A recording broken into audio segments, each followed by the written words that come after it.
एक अखरोट की कहानी। वैसे तो जिंदगी में शुक्र अदा करने को तमाम बातें हैं, पर रोज जब ये सख्त सा दिखने वाला अखरोट मेरे सामने आता है ना, तो जाने कि उसे देख के मेरा दिल पिघल सा जाता है और शुक्र अदायगी की लिस्ट में अक्सर ये ऊपर आ जाता है।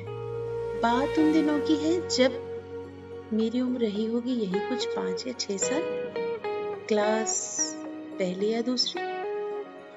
उस समय हीन भावना, इंफीरियोरिटी कॉम्प्लेक्स जैसे शब्दों को मैं नहीं समझती थी, लेकिन मेरे साथ क्लास के बाकी लोगों के व्यवहार की वजह से मेरा मन हमेशा बुझा बुझा सा रहता था। अक्सर चुपचाप सा, ज्यादा कुछ बोलना नहीं, किसी से ज्यादा बात नहीं करना। लेकिन हाँ, दोस्त बनाने का शौक जरूर था मुझे। ये बात और थी कि मेरे दोस्त आसानी से बनते नहीं थे। स्कूल में रोज लंच टाइम होते ही हम सारे दोस्त अपना अपना टिफिन आपस में शेयर करके खाते थे। मेरी एक दोस्त थी जो रोज अपने टिफिन में 2 अखरोट लाती थी। उनमें से एक अखरोट रोज वो अपने किसी करीबी दोस्त से शेयर करती थी। वो सारे लोग अखरोट को पहचानते थे, लेकिन मैं उस समय तक ये नहीं जानती थी कि अखरोट होता क्या है। मेरा मजाक न बन जाए इस डर से मैंने कभी किसी से पूछने की हिम्मत ही नहीं की कि तुम लोग रोज ये जो छोटी सी बॉल जैसी चीज को तोड़कर खाते हो, बड़े मजे से खाते हो, आखिर ये है क्या?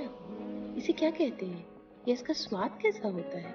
खाते तो बड़े मजे से हैं सब। है, मैं तो बस इस इंतजार में थी कि मेरा नंबर कब आएगा, कब मेरी वो दोस्त ये अजीब लजीज सी दिखने वाली चीज अखरोट मुझसे शेयर करेगी। दिन बीतते गए और एक दिन हुआ यूं कि मेरा नंबर आ गया। हुआ ये कि उस दिन क्लास में बहुत कम बच्चे आए थे। उस दिन जब हम लंच करने बैठे तो मुझे और मेरे साथ एक और साथी को उस अखरोट का आधा हिस्सा शेयर करने को मिला।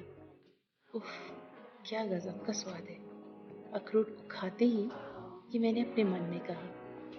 मैंने पहली बार अखरोट खाया, ये किसी पे जाहिर नहीं होने दिया। मैंने अखरोट तो क्या, कोई दूसरा ड्राई फ्रूट भी नहीं खाया था पहले, इसलिए मुझे उसका स्वाद अच्छा लगा।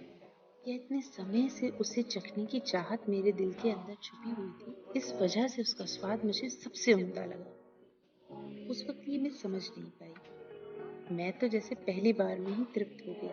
मैंने इतने समय तक कभी भी अपने मम्मी पापा से ये नहीं पूछा कि आखिर ये अखरोट होता क्या है, लेकिन आज घर आकर मुझसे रहा नहीं गया और मैंने अपने पापा से पूछ ही लिया, पापा ये अखरोट क्या होता है और कहाँ मिलता है? मेरा सवाल सुनकर पापा को लगा शायद ये सवाल मेरी कक्षा में पूछा गया है, तो वो मुझे बड़े अच्छे से समझाने लगे कि बेटा, अखरोट काजू बादाम किशमिश की तरह ही एक ड्राई फ्रूट होता है, हमारे सेहत के लिए बहुत लाभदायक होता है। पर जैसे ही उन्होंने कहा कि अखरोट बाजार में मिलता है, मैंने तुरंत उत्सुकता से पूछा, अरे वाह, तो क्या हम उसे घर ला सकते हैं? मेरा मतलब, पापा हम क्या अखरोट खरीद सकते हैं? इस सवाल पर मेरे पापा शांत हो गए, क्योंकि इसका जवाब देना उनके लिए थोड़ा मुश्किल था, क्योंकि वो हाँ बोलकर मुझे झूठी तसल्ली नहीं देना चाहते थे और ना बोलकर मेरा नन्हा सा दिल नहीं तोड़ना चाहते थे। बस इतना ही बोले, बेटा ईश्वर चाहेगा तो एक दिन हम अखरोट जरूर खरीदेंगे। उनके जवाब को सुनकर मैं बहुत खुश हो गई। शायद मेरा दिल बहल गया था, क्योंकि मैंने उनसे जिद ही नहीं की और अपनी खुशी के चलते उदासी में मेरे पापा के चेहरे का बदलता हुआ रंग मुझे दिखाई ही नहीं दिया। वक्त बीतता गया, जिंदगी चलती गई। अब मुझे पहले की तरह अखरोट खाने के लिए अपनी बारी का इंतजार नहीं था। मेरा इंतजार बदल गया था दूसरे इंतजार में। कब वो दिन आएगा जब मैं भी अपने टिफिन में ये अखरोट लेकर आऊंगी और सबके सामने बड़े मजे से खाऊंगी। अगले महीने घर के राशन में से न जाने कौन सी जरूरत का सामान हटाकर मेरे पापा मेरे लिए थोड़े से अखरोट खरीद लाए। उन्होंने वो अखरोट अलग से पैक करवाए थे और घर आकर सीधे मुझे मेरे हाथ में दे दिए। जैसे ही मैंने वो अखरोट देखे, मेरी तो खुशी का ठिकाना ही नहीं था। मैं तो जैसे 7वें आसमान पर थी। इतनी खुश मैं शायद पहले कभी नहीं हुई। बिल्कुल नवाबों के समान महसूस करने लगी। मेरे पापा ने जैसे मेरी सबसे बड़ी ख्वाहिश पूरी कर दी। वहीं दूसरी तरफ मेरी माँ सामान की लिस्ट में से सामान को मिलाते हुए पापा से बोली, अजी सुनते हो, लिस्ट का कुछ सामान नहीं मिल रहा। पूरा सामान नहीं मिला क्या? पैसे तो पूरे खर्च हुए हैं। पापा ने मम्मी को इशारा करते हुए कहा, हाँ हाँ हाँ हाँ, कुछ सामान नहीं था आज, बाद में बताऊंगा। अभी तो मैं अपनी बहादुर रानी बेटी को खुश होते हुए देख रहा हूँ और सुकून से बैठा हूँ, तुम मुझे डिस्टर्ब ना करो। मेरे पापा मुझे इसी नाम से बुलाते, मेरी बहादुर रानी बेटी। रानी बेटी। हम गरीब हैं ये बात उस वक्त मुझे पता नहीं थी। सब कुछ तो था मेरे पास, माँ बाप, घर, मेरे पसंद के कपड़े, 3 वक्त का खाना, पढ़ाई, किताबें, यही तो थी बुनियादी जरूरतें। हम अच्छे स्कूल में पढ़ते थे, तो क्या हुआ अगर हम एक छोटी सी झोपड़ी में रहते थे?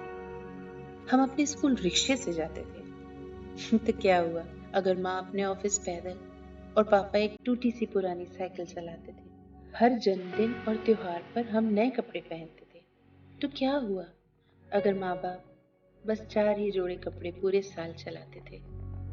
हमारे घर का दाल चावल सब्जी रोटी बहुत स्वादिष्ट था, क्योंकि तब हम नहीं जानते थे कि जिस दुनिया में हम रहते हैं वहाँ 56 भोग जैसे स्वादिष्ट भोजन भी कुछ हुआ करते हैं। हमको हमारी ये कमियां कभी नहीं दिखती थी, इसलिए हम ये समझ ही नहीं पाते थे कि बाकी बच्चे हमसे कतराते क्यों हैं, हमको अपना दोस्त बनाते क्यों नहीं, हमको अपने से नीचे दर्जे का समझने वाले हमारे साथी अक्सर अपनी बर्थडे पार्टी में हमको क्यों नहीं बुलाते। शायद हम उनको उनके स्टेटस की गिफ्ट ना दे सकें, या फिर उनकी पार्टी में अच्छे कपड़े पहन कर ना जा सकें। कारण तो इससे भी ज्यादा थे और बहुत सारे थे। ये बात और थी कि हमारी समझ में बस इतने ही आते थे। हमारी छोटी सी दुनिया बहुत खूबसूरत थी, क्योंकि हमारी सारी तकलीफें तो माँ बाप ने अपने दामन में छुपा रखी थी। दुनिया क्या सोचती है, क्या बोलती है, कैसी उलाहना देती है, ये सब बातें हम तक कभी नहीं पहुंच पाती थी, क्योंकि हर मुश्किल में वो हमारे आगे थे और हमको बढ़ाने में हमेशा हमारे पीछे। उस वक्त मेरे माता पिता का बस एक ही सपना था कि इसके बाद भविष्य में जब कभी भी मैं खुद से ये अखरोट खरीदूं तो ना उसका दाम देखूं और ना ही उसकी गिनती करूं। आज माँ बाप की मेहनत और उनकी कुर्बानियों के चलते मैं जिंदगी के उस मुकाम पर हूँ जहाँ ना सिर्फ ये अखरोट बल्कि इससे कहीं ज्यादा ऊंची ऊंची चीजें पाने के लायक मैं बन गई। आज जब भी ये अखरोट मेरे सामने आता है तो इस कहानी को दोहराता है और मुझसे कहता है, अपने पापा की बहादुर बेटी, तेरा भविष्य कमजोर हो ही नहीं सकता था, क्योंकि तेरे माँ बाप ने हजारों कुर्बानियों की मजबूत नींव पर इसको सजाया जो है। इस अखरोट की तरह अक्सर हम सबकी जिंदगी में कोई ना कोई एक ऐसी ख्वाहिश होती है जिसे हम आसानी से पा नहीं सकते, जो हमें बहुत सख्त या कभी ना पाने लायक जैसी बहुत महंगी सी वस्तु की तरह लगती है। लेकिन याद रखें, हमारे माता पिता अपनी बयान से बाहर मेहनत और कुर्बानियों से हमारे आने वाले कल को रोशन करते हैं, ताकि जो अंधेरे उनके जीवन में आए वो हमारे जीवन में कभी ना आए। ये है मेरे जीवन के उस एक अखरोट की कहानी जिसे पाने के लायक मेरे माँ बाप ने मुझे बनाया।